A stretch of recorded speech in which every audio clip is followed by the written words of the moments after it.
ಇವರು ನಮ್ಮ ಜೀವನದಲ್ಲಿ ಹೆಂಗ್ ನಡೆಯುತ್ತೆ ಅಂದ್ರೆ ನಮ್ಮ ಲೈಫ್ ಸ್ಟೈಲು UKG ಇಂದ 10th ವರೆಗೂ ಒಂಥರ ಎಂಜಾಯ್ಮೆಂಟು. ಚೆನ್ನಾಗಿ ಎಂಜಾಯ್ ಮಾಡ್ತೀವಿ, ಲೈಫ್ ಎಲ್ಲ ಪೀಸ್ಫುಲ್ ಆಗಿರುತ್ತೆ, ಏನು ಗೊತ್ತಿರಲ್ಲ, ರೆಸ್ಪಾನ್ಸಿಬಿಲಿಟಿ ಏನು ಗೊತ್ತಿಲ್ಲ, ಹಂಗೆ ಹೋಗ್ತಾ ಇರುತ್ತೆ. 10th ರಿಸಲ್ಟ್ ಬರುತ್ತೆ, ಈ ಕಡೆ ರಿಲೇಷನ್ಸ್ ಕೇಳ್ತಾ ಇರ್ತಾರೆ, ಯಾವ ಕಾಲೇಜಪ್ಪ, ಎಷ್ಟು ಮಂತ್ ರಿಸಲ್ಟ್, ಏನು ಕತ್ತಬೋದು. ಅವ್ರ ಮಕ್ಳು ಇರೋ ಕೇರಿಗೆ ನಮ್ಮ ಮಕ್ಳು ನಮಗೆ ತೋರಿಸ್ತಾರೆ. ಅದು ಏನು ಲವ್ ಅಂತ ಒಂದ್ ಕಡೆ ಹೇಳ್ಬೇಕು, ಇಲ್ಲ ಅಂದ್ರೆ ಬೇಕು ಬೇಕಂತ ಕೇಳ್ತಾರೆ ಅಂತ ಗೊತ್ತಿಲ್ಲ. ಅದು ರಿಲೇಷನ್ಸ್ ಗೊತ್ತಾಗ ನಿಮ್ಗೆಲ್ಲರಿಗೂ 100%. ಅದೇನ್ ಮಾಡ್ಬೇಕು ಒಂದು ಟೈಮೇ ಕೊಡಲ್ಲ. ಯಾವ ಕಾಲೇಜ್, ಏನ್ ಕಾಲೇಜ್, ಇವಾಗ ಓದ್ಬಿಡು, ಯಾವ ಕಾಂಬಿನೇಷನ್ ತೊಗೊಂತೀಯ, ಏನ್ ಕತೆ ಅದು ಅಂತಂದ್ರೆ ತಲೆ ಓಡ್ಸಂಗ್ ಸೈಕ್ ಮಾಡ್ಬಿಡ್ತಾರೆ. ಒಂದ್ ಕಡೆ ನಾವ್ ಯಾವ ತಗೋಬೇಕಂತ ಗೊತ್ತಾಗಲ್ಲ, ಈ ಕಡೆ ಏನ್ ಮಾಡ್ಬೇಕಂತ ಗೊತ್ತಾಗಲ್ಲ. ಇವಾಗ ಫೀಸ್ ಆಮೇಲೆ ಯಾವ ಸಬ್ಜೆಕ್ಟ್ ಇರ್ತಾರಂತ ಒಂದ್ ಕಡೆ ಗೊತ್ತಿರಲ್ಲ. ನಾರ್ಮಲ್ ಕಾಲೇಜ್ ಅದೇ ಸೈನ್ಸ್ ಇರುತ್ತೆ, ಈ ಕಡೆ ಕಾಮರ್ಸ್ ಇರುತ್ತೆ ಗೊತ್ತಾಗ. ಕಾಮರ್ಸ್ ಎಲ್ಲ ಬೇಸಿಕ್ ಮೇಲೆ ಆಮೇಲೆ ಸ್ವಲ್ಪ ಜೀವನದಲ್ಲಿ ಸ್ವಲ್ಪ ರೆಸ್ಪಾನ್ಸಿಬಲ್ ಅನ್ನೋ ಗೊತ್ತಾಗ್ತಿರುತ್ತೆ. ಮುಗಿಸ್ಕೊಂಡು ಬೇಸಿ ಆಮೇಲೆ ಆಮೇಲೆ B.Com ಮಾಡ್ತೀವಿ. ಯಾರು ಕಾಮರ್ಸ್ ಮಾಡಿದ್ರೆ B.Com ಮಾಡ್ತಾರೆ, ಸೈನ್ಸ್ ಮಾಡಿದ್ರೆ ಇಂಜಿನಿಯರ್ ಮಾಡ್ತಾರೆ. B.Com ಮುಗ್ಕೊಂಡು B.Com ಲೈಫಲ್ಲಿ ಹೆಂಗೆ ನಡೆಯುತ್ತೆ ಅಂದರೆ ಒಂಥರ ಸಕ್ಕದಾಗಿ ಎಂಜಾಯ್ ಮಾಡ್ತೀವಿ.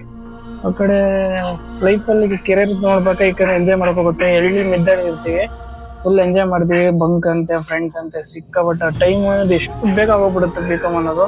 ಹಂಗೆ ಹಿಂಗೆ ಎಲ್ಲ ಕಳೆದೋಗ್ಬಿಡುತ್ತೆ. ಆಮೇಲೆ ಪ್ಲೇಸ್ಮೆಂಟ್ ಅವ್ರಿಗೆ ಕಾಲೇಜ್ ಪ್ಲೇಸ್ಮೆಂಟ್ ಆಗುತ್ತೆ, ಯಾರೋ ಜಾಬ್ ಮಾಡೋರು ಮಾಡ್ತಾರೆ, ನೆಕ್ಸ್ಟ್ MBA ಮಾಡಿರೋ ಯಾರು ಮಾಡ್ತಾರೆ.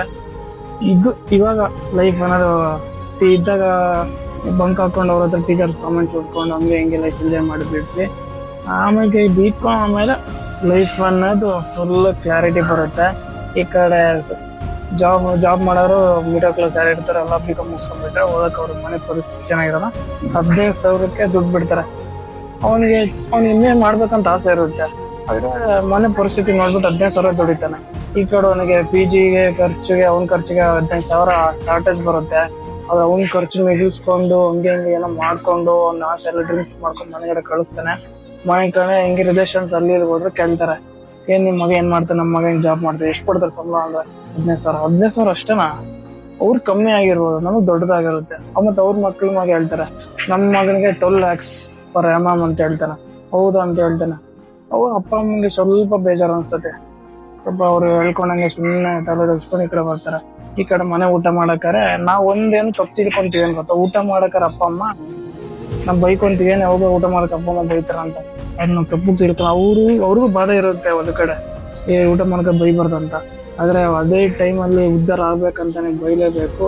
ನಾವ್ ಒಂದು ಉದ್ಧಾರ ಆಗಕ್ಕೆ ಅವ್ರು ಬೈಯೋದು ಎಲ್ಲ ಬೈತಾರೆ ಹಂಗೆ ಹಿಂಗೆ ಅಂತ. ಈ ಕಡೆ ತಿನ್ನಕ್ ಆಗದೆ ಅವ್ರಿಗೆ ರಿಟರ್ನ್ ಮಾತಾಡಕ್ ಖುಷಿ ಇರುತ್ತೆ.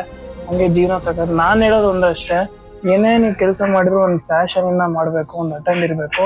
ನೀವ್ ಇಷ್ಟ ನಮ್ಮ ಸುಮ್ಮನೆ ಚಾಯ್ಸ್ ಇಂದ ಮಾಡ್ಬಾರ್ದು ಯಾವತ್ತನ ಆಗ್ಲಿ. ಏನೊಂದು ಗೋಲ್, ಒಂದು ಫ್ಯಾಷನ್ ಇದು ಇಷ್ಟ ಇರ್ಬೇಕು. ನಂಗೆ ಇದು ಮಾಡ್ಬೇಕಂತ ಇಷ್ಟ, ಈ ಕೆಲಸ ಮಾಡಿದ್ರೆ ಇಷ್ಟ, ನನ್ನ ಲೈಫಲ್ಲಿ ಸಕ್ಸಸ್ ಆಗ್ಬೇಕಪ್ಪ, ಅದನ್ನ ಫ್ಯಾಷನ್ ಇಂದ ಮಾಡಿದ್ರೆ 100% ಆಗಿ. ಇನ್ನೂ ಸ್ವಲ್ಪ ಜನ PG ಫೇಲ್ ಆದ್ರೆ ಸತ್ತೋಗ್ಬಿಡ್ತಾರೆ, ಡಿಗ್ರಿ ಫೇಲ್ ಆದ್ರೆ ಸತ್ತೋಗ್ತಾರೆ. ನಾನ್ ಹೇಳೋದು ಒಂದೇ ಅಷ್ಟೇ, ಇದ್ದು ಸಾಧಿಸ್ಬೇಕು, ಸತ್ತು ಸಾಧಿಸಲ್ಲ. ಮನುಷ್ಯ ಮೇಲೆ ಎಲ್ಲ ಗೊತ್ತು, ಫೇಲ್ ಆಗ್ಬಿಟ್ಟು ಒಬ್ಬನೇ ಫೇಲ್. ಎಷ್ಟೋ ಜನ ಹೊರಗಡೆ ಫೇಲ್ ಆಗಿ ಬದುಕ್ತಿಲ್ಲ. ನಾವು ಸತ್ ಮೇಲೆ ಸುಮ್ಮನೆ ಇದಾಗಲ್ಲ, ಸತ್ ಮೇಲೆ ಒಂದು ದಿನ ಅಳಿತಾರೆ, ಸುಮ್ಮನೆ ಆಗ್ತಾರೆ. ಇದ್ದು ಸಾಧಿಸಿರೋ ಸಕ್ಸಸ್ ಆದ್ರೆ ಅವಾಗ ಎಷ್ಟೊಂದು ಜನ ನನ್ನ ತಲೆ ಇಟ್ಟು ನೋಡ್ತಾರೆ. ಇಷ್ಟು ಹೇಳೋದು ನಾನು ಇಷ್ಟಪಡ್ತೀನಿ. ಯಾಕಂದ್ರೆ ಜೀವನದಲ್ಲಿ ಬಂದ್ಬಿಟ್ಟು ದೇವರಂತರಿಗೆ ಕಷ್ಟಪಡ್ತವೆ, ಎಷ್ಟೋ ಅವತಾರ ಎತ್ತು ಬಂದ್ಬಿಡ್ತಾರೆ. ನಮ್ಮಂತರ ಮನುಷ್ಯ ಮೇಲೆ ಪ್ರತಿಯೊಂದು ಬರ್ತಾರೆ, ಕಷ್ಟ ದುಃಖ ಪ್ರತಿಯೊಂದು ಇದ್ರೇ ಮನುಷ್ಯ ಜೀವನ ನಡೆಸೋದು.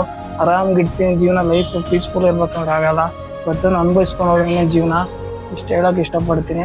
ಇಷ್ಟ ಆಗಿರೋ ಲೈಕ್, ಶೇರ್, ಫಾಲೋ, ಕಮೆಂಟ್ ಮಾಡಿ. ನಿಮ್ಮ ಜೀವನದಲ್ಲಿ ಏನಾಗಿದೆಯೋ ಕಾಮೆಂಟ್ ತಿಳಿಸಿ. ನೆಕ್ಸ್ಟ್ ಸಿಕ್ಕಿಂದ